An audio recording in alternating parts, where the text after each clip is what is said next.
Они это делали, вот наиболее такие жесткие и яркие вещи, без всякой санкции Совета Безопасности ООН. Вот Югославию бомбили. Под каким предлогом? Что санкции Совета Безопасности, что ли? Где Югославия, где США? Уничтожили страну. Да, там внутренний конфликт, там свои проблемы. Но кто дал право наносить удары по европейской столице? Никто. Просто так и решили. А сателлиты за ними бежали сзади и подтягивали. Вот и все международное право. А под каким предлогом вошли в Ирак?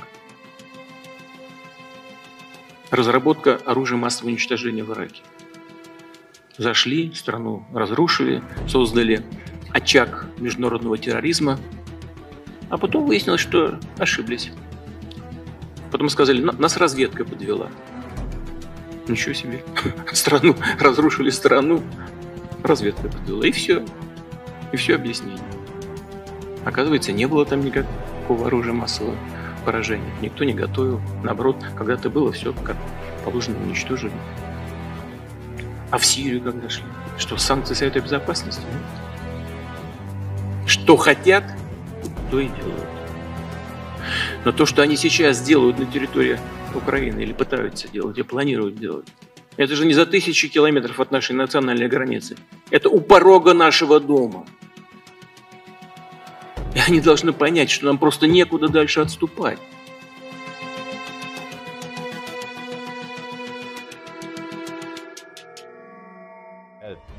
And this Russia has grown now to a position where it is so powerful. Let us remind you, if you need to be reminded, that in the same way that the United States expressed its concern for its own security and would not allow Cuba to have nuclear missiles that could reach the United States, similarly, Russia has to be recognized to have a right to protect its own security. It is a superpower. It's the most powerful military power in the world today.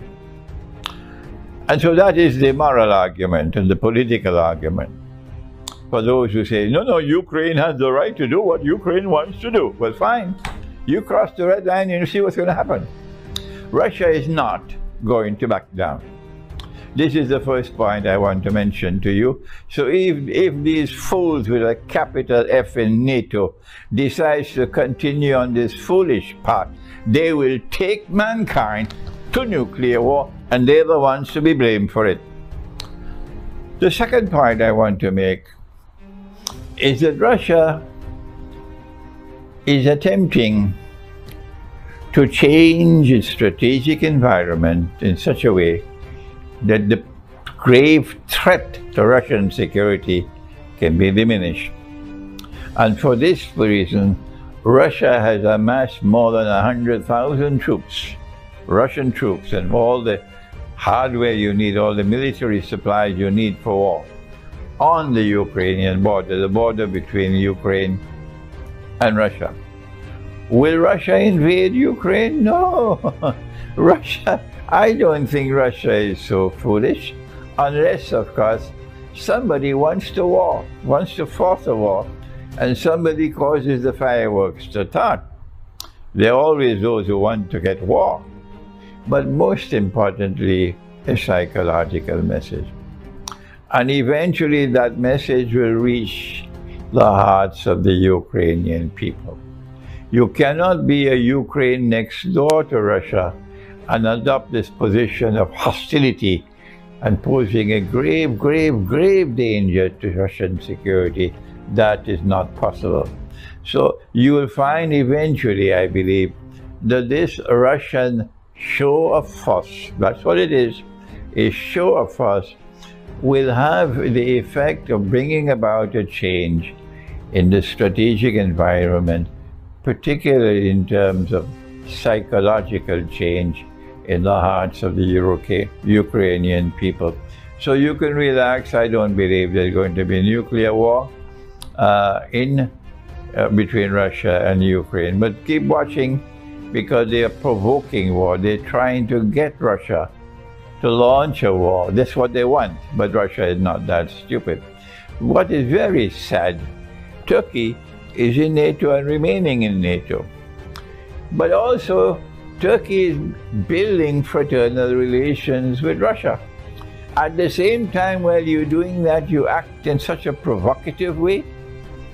You are arming, you're selling weapons to Ukraine, you're supporting Ukraine against Russia. Why is Turkey behaving in such a reckless way? Is there nobody who can teach a lesson to this reckless man who is ruling over Turkey and who wants the world of Islam to recognize him as a leader of the world of Islam? This man is recklessly misguided, and if he continues on this path, just remember that if war with Russia does start, the NATO missiles will fly from Turkey first of all against Russia. That NATO will ensure that the first missiles fly from Turkey, because when that happens, Turkey will be at war with Russia. But the foolish people who are ruling over Turkey don't realize that.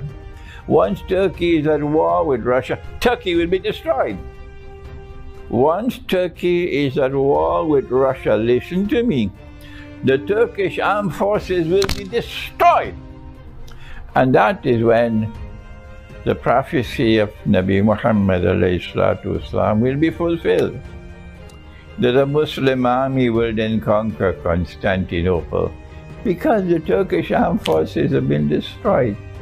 And when we conquer Constantinople, our Prophet, Allah's blessing be upon him, praised the army and praised the commander. And so when we conquer Constantinople, inshallah, we will return Hagia Sophia to those to whom it rightfully belongs. And that would be the catalyst which will cement the alliance between the Ummah of Muhammad ﷺ and the Ummah of Nabi Isa ﷺ. And these two coming in alliance will then complement the alliance between Russia and China, which pose today the greatest threat, the greatest obstacle to the Zionist rule over the whole world, and therefore to Dajjal wanting to rule the world from Jerusalem.